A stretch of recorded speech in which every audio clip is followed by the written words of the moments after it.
आज माघीको दिन घर जानु नपाएको, त्यसले मेरो मम्मीले के पठाइछ चाहिँ हेर्नुहुन्छ है साथी हो, हेर्नुहोस् है त।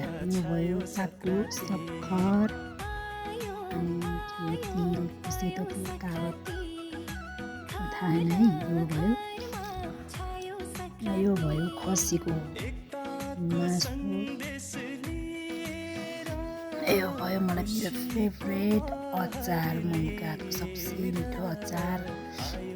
अनि यो भयो सेल, मलाई सधैँ मनपर्छ भनेर मम्मीले सेल हालिदिन्छ। यहाँ कति धेरै छ सेल, हेर्नुहोस् है। अनि त्यो भयो हामी नेवारले चाहिँ तेल लाउनुपर्छ, अनि आज मम्मीले घर जानु नपाएको मम्मीले तेल पठाइदियो। त्यो भयो केराको मिक्स केरागुडी। अनि यो मासु भयो, यो हामी राँगा खान्छौँ, यो चाहिँ राँगाको मासु है त।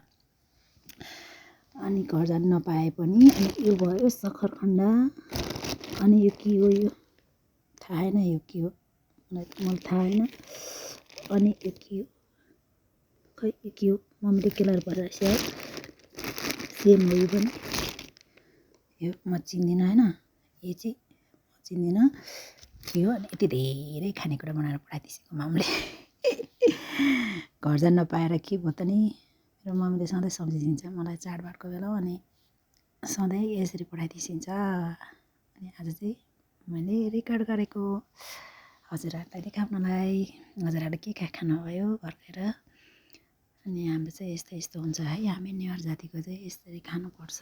अनि तेल चाहिँ टाउकोमा लाएर साइडबाट चाहिँ यो झर्नुपर्छ भन्ने एउटा त्यो थियो। आज चाहिँ हाम्रो ठुलो चाडबाड जस्तै हो, त्यही पनि ठिकै छ। अनि सेल, अब मलाई सेल कति धेरै दिनलाई पुग्छ। अनि म सेल देखेर म धेरै ह्याप्पी छु। टाढाबाट ल्याउँदाखेरि अलिक खुम्चेछ होइन, मेरो मामाले चम्चा पनि हुन्छ भनेर ल्याइसक्यो। अनि अरू के छ, केही छैन, अरू यति छ होइन। अब चाहिँ म मेरो यो मासु फेभरेट हो। अनि यो अचार, दिस अचार धेरै धेरै फेभरेट अचार हो मेरो, यो अचार धेरै फेभरेट अचार हो। अनि मलाई यो कालो तिल खासै मन पर्दैन, तर पनि मिठो लाग्छ, खाइदिन्छु।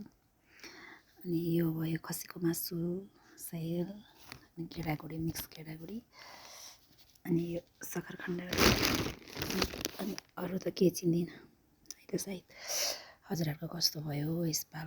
हेलो गाइज, यसपालको सङ्क्रान्ति हजुरहरूलाई कस्तो भयो। मेरो चाहिँ रमाइलो भयो, अब यतै बसे तापनि रमाइलो भयो। अनि अब म त खान थालेको, अलिअलि त खाइसकेर मैले भिडियो बनाएको, अब चाहिँ खान्छु फाइनली, धेरै खान्छु है त। बाई।